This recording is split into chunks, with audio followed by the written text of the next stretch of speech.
Hey guys, hit pause here with a quick update on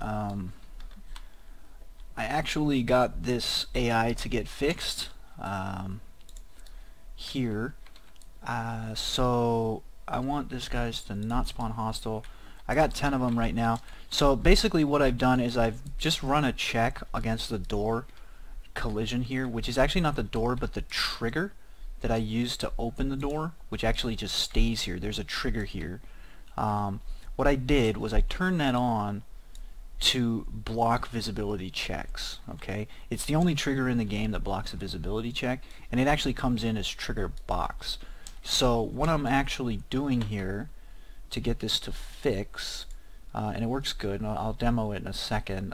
Where's my creatures? Where's my spider? Where's my blueprints? And then we come here to his wander code. Okay, so what I'm doing is just like normal. I'm getting the random point and radius. Now the only thing different from last time is now I'm officially storing all of these things as variables so that I don't hit the randomize again. I just set this one time as destination, then I use it throughout so that it doesn't pick up a new random value. This just makes sure that I don't. I keep forgetting that. It's just something that I keep doing on accident. I do it with my colors too. Like I'll say, hey, give me a random RGB. Now I want these 4 items to have that color. If they all feed into the same random RGB, they won't be the same color. You need to go, hey, okay, let me get a random color, store it as a variable, and then I'll use that variable throughout. Okay, so basically, after I get the random point and radius, I run a line trace, a single line trace by visibility from the current location of the character, which is actually the actor's location of the controlled pawn. Now I was asked, because before I was just using self, which you got to remember that what's being used here in a task from the behavior tree is in fact the controller, not the controlled pawn. It's the actual player controller. Now that does in fact stick. There's actually no real difference of using that or the character if under defaults you have this checked, because this says the controller location will match the possessed pawn's location. Doesn't care about rotation. You don't want to use rotation for this, because if this is not a player character, it doesn't, like, if it is a player character, you have to use control rotation to get what angle the controller's looking at. Okay, if it's an AI, this is never going to rotate. It doesn't look around, actually. It just moves around. So attaching to pawn does keep the controller's location there. So it really doesn't make a difference if I did this. It'd be the same thing. So I run a line trace. If that hits something, okay, then I check the hit actor if its display name is trigger box, or, well, actually that's not what part of the if. That's just me displaying what I hit. So we take the hit actor and we cast it to a trigger box. If that works, what I run here is a fail check. Now this is just a kind of a standard system of just every time you hit this thing, you failed, right? So I count one more in the fail count. If that ever gets over 5, if it's greater than or equal to 5, then what I do is I find a completely new destination point. And to do that, if I just tried this again, like just fed it right back here, it would keep trying to pick outside over and over again. It's gotten tripped into that mode, right? That was the problem. It tried to pick out there. I wouldn't mind if it tried to pick out there if it, randomly said, hey, okay, let me try 2 or 3 times and I'm still random, so let me go ahead and pick something different. Now I'm back in the room. I wouldn't have never had an issue. But in this case, because once it picks out there, it gets stuck, there's something weird going on there, I told it to pick from a completely different origin point and a much lower radius. And the origin's location is the spawner itself, which the character knows about because the spawner tells the character, it feeds it that variable, hey, I'm your spawner, right? So the character has awareness of that, and I can pick it up as long as I go through this chain of events. Okay, because remember, owner actor is an AI, is a controller. It's not the AI controller, but it is whatever the controller is. In my case, it's a spider AI controller. So I get his controlled pawn. I need to cast that so I can read and write to his variables. Then I get his spawn manager variable, and then I cast that to the spider spawner so I can read its variables here so I can throw that into the nav data. But just the actor itself is what I'm using for the actor's location here. A much lower radius. I reset my fail count so that he can check for failures again, and then I set the destination and I continue on with my move to here. Okay? So that's basically it. Now if I failed and I haven't reached 5 fails yet, I'm in the middle of failing, what I do is I run pick new destination, and that is right here. Okay? I say throw a 0.2 second delay because this could potentially infinitely loop. Now it's only going to hit 5 times, but I want to make sure that I can't get stuck in an infinite loop, so I don't run a really light delay here. I hit stop movement, which aborts any movements it's doing, and then just try again. Start from the beginning, basically. From, you know, you can intersect it right in the beginning, so it re-gets my actor's new locate, you know, wherever, if it's moved, it'll be new. I re-get a new random point around myself, because remember, the origin is my own location. Okay, current location is the actor's location from the controlled pawn. Okay, that's where that's tied in right there. Okay, so I try this 5 times in a row. If that fails, I say, okay, this is bullshit. I'm pissed. I'm going to do something completely different. Here we go. Get a random point from the spawner's location. And what I'll do is, so you guys can see it in action, is I'll throw on the line trace by channel. I am actually, I do like having this here, but I'm not using it right now.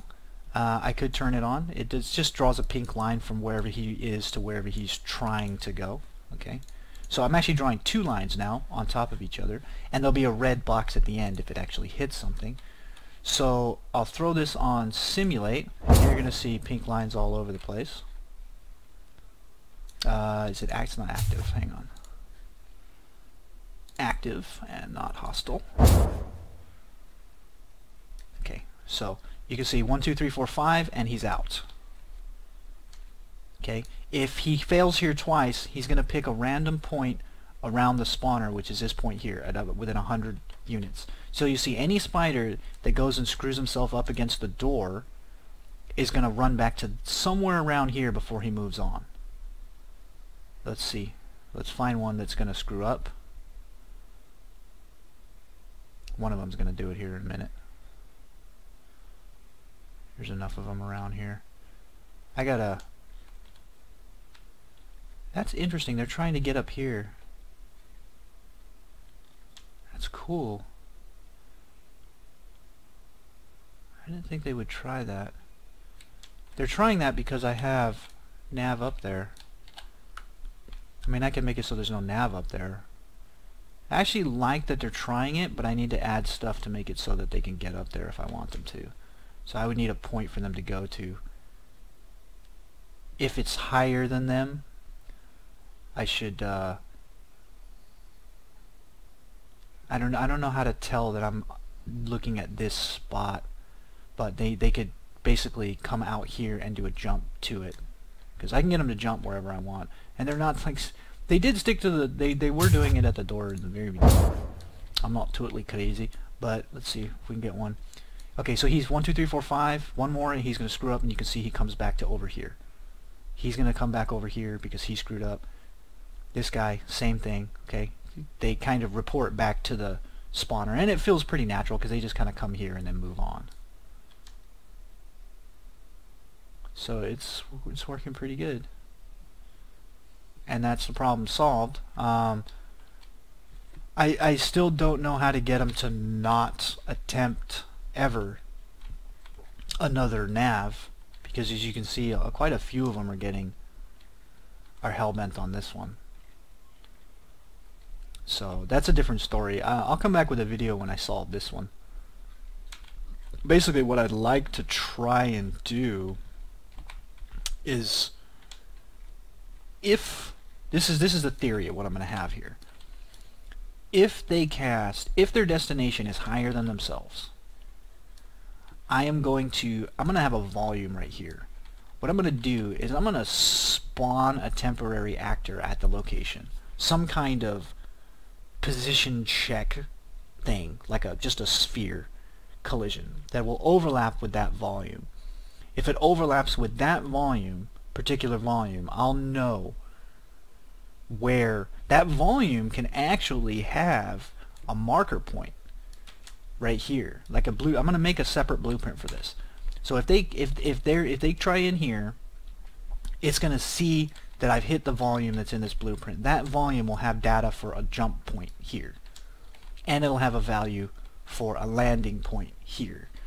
So what they'll do is they'll say, okay, I saw this, let me get its value. Okay, it has a jump point. Okay, so let me run to the jump point and let me do the jump command and let me get its target location and how high it should want me to jump.